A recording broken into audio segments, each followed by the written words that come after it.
Eto na nga pala yung pinaka-last part ng pamimili namin ng mga chocolates dito sa may Antipolo, mga mare. Sa iyo na nga, hindi pa rin talaga kami matapos-tapos dito sa aming mga pinagkukuha dahil sa sobrang daming nga ng mga nakalagay dito. I mean, mga nakadisplay. In fairness, mga mare, sobrang dami ring mga bagong chocolates na nakadisplay dito kaya talagang sinubukan ko. For sure, masarap din naman to. Marami na rin talagang nag-aabang na umuwi kami, mga mare. Hindi namin alam kung miss ba nila kami or talagang nag-aabang lang sila dito sa aming mga pasalubong. Charing. Marami na nga rin pala kami mga nakuha, mga mare. Tingnan nyo, nakailang basket na nga kami. Parang 10 na yata, pero talaga hindi pa ako tumigil at naghanap pa nga ako dito ng iba pang mga chocolates na iuuwi namin sa probinsya. May nakita nga rin pala ako dito mga brownies, mga mare, etong red velvet. Nako, grabe, sobrang sarap neto. Subukan nyo na rin. Buti na talaga nagka-stock sila neto kasi nung huling punta ko dito wala silang stock neto. Promise, mga mare, nako, itataya ko talaga yung buong pangalan ko dito sa red velvet na brownies na to. Napakasarap, perfect. Sakto lang yung tamis niya, tapos napakalambot pa. Hindi siya kagaya ng ibang brownies na medyo may tigas, basta sobrang lambot niya, perfect talaga, napakasarap. Tapos bukod sa napakalambot, sobrang creamy niya din. Kaya tingnan nyo, talagang sobrang dami ko nang kinuha, mga mare, dahil nagustuhan din to ng family ko nung nakaraan na binigyan ko din sila ng ganito. Sinabi nga rin sa akin ni ate, mga mare, na masarap daw talaga to at eto daw talaga yung binibili ng kanyang mga customers sa kanya. And marami rin daw talagang bumibili netong red velvet na brownies, mga mare, kaya minsan talaga nauubusan sila ng stock. Paunahan na lang, ganon. Bumili na nga rin pala ako netong puto seco, mga mare, dahil etong ayan, ako gustong gusto din to, paborito niya to. May nakita nga rin pala ako ditong ubi brownies, mga mare, kaya yan, kumuha na nga rin pala ako neto. Susubukan ko lang siya kung masarap ba to. First time ko lang din kasi makakatikim neto. Sana talaga masarap. You know, gusto natin mag-explore ng mga pagkain kung masarap ba. Gusto natin tumikim ng mga bago. Para naman kahit paano hindi tayo maumay dun sa ating mga nakasanayang pagkain, di ba? Sa mga oras nga na yan, medyo napapagod na nga ako kakalakad, mga mare, pero sige lang, laban lang, go lang, push lang. Basta't sa pampasalubong, ay nako, G na G ang mami siyang dyan. Kahit medyo masakit na ngayon pa ako, mga mare, pero hala sige, lakad pa din, hanap pa din ng chocolates na bibilhin. Marami nga rin pala sila dito mga pa-promo, mga mare, tingnan nyo naman, halos naka-buy one take one, tapos tingnan nyo yung presyo, halos hindi nga umaabot ng 250 yung presyo, apakabongga. Sobrang mumura lang talaga ng mga pagkain dito, mga mare, or mga chocolates na kupunta na kayo dito. Dali! Sa Antipolo Rizal lang yan, sa may cathedral, sa snack depot, mga mare, katabi lang neto yung Pandayan Bookshop or BDO. So yun, may nakita nga rin pala ako dito sa itaas, mga mare, etong parang nakalagay siya sa may lagayan, kaya yan, kumuha na nga rin pala ako ng 3 neto. Tapos, nakulangan pa nga ako, kaya kumuha na rin ako nitong blasting batawag dito. Basta etong nakakaano din siya, nakalagay din siya sa plastic. Sabi nga rin pala ni Joy Joy, mukhang masarap din daw tong color yellow na lagayan. Kaya yan, kumuha na nga rin pala ako neto. Susubukan namin kung talaga nga bang masarap. And finally, tapos na rin talaga kami sa pamimili ng mga chocolates, mga mare. Kaya naman dinala na nga rin kaagad namin dito sa counter para mabayaran na. And dito talaga ako mas nagulat ng sobra, mga mare. Kasi imagine niyo to, para siyang sneakers, tapos sobrang mura lang, parang 98 pesos lang, tapos 12 pieces na.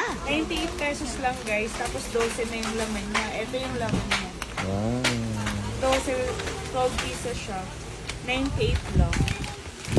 And alam nyo ba, mga mare, parang naka 15 yata kami na basket. Tapos ang binayaran namin is nasa around 18,000 lang. Imagine niyo yun, sobrang dami namin mga kinuha, pero nasa 18,000 lang yun nabayaran namin. Kung sa mall to, nako for sure nasa 50k na to. Oops, wag nyo na muna skip itong video na to dahil sa video na to, tuturuan ko kayo kung paano manalo at maglaro dito sa nilalaro kong Epoch Game. Dito sa Epoch Game, guys, ayan, marami ka nga rin palang game na pwedeng pagpilian dito. Ikaw na lang yung mamili. Pero dito sa Epoch Game, ito nga palang mines yung nilalaro ko. Dito nga pala sa Epoch Game, guys, ito nga palang mines yung nilalaro ko kasi napakadali lang talaga manalo at maglaro dito. Dapat may iwasan mo lang yung bomba, tapos every time na makakakuha ka ng coins, pwede mo na kaagad siya i-withdraw kagaya ng ganyan. O diba? Withdraw ka agad. Napakadali. So again, laro tayo. Pwede mong padamihan kung ano, padamihin yung coins na na-collect mo. Ayan. Kagaya niyan. Tapos isa pa. Ay! Ayan. I-withdraw na natin kaagad. Ayan. Napakadali. Withdraw ka agad. Again. Pili pa tayo ulit. Ayan. Napakadali lang na ito, guys. Ayan. Sundin lang natin itong pattern na to. Let's see kung... Ayan! Nanalo tayo! Again, withdraw na naman tayo. Napakadali lang talaga, guys, maglaro at manalo dito. Dapat may iwasan mo lang yung bomba, guys. Ganun lang talaga kadaling maglaro dito. Ulit pa, isa pa. Ayan, dapat may iwasan pa rin natin yung bomba.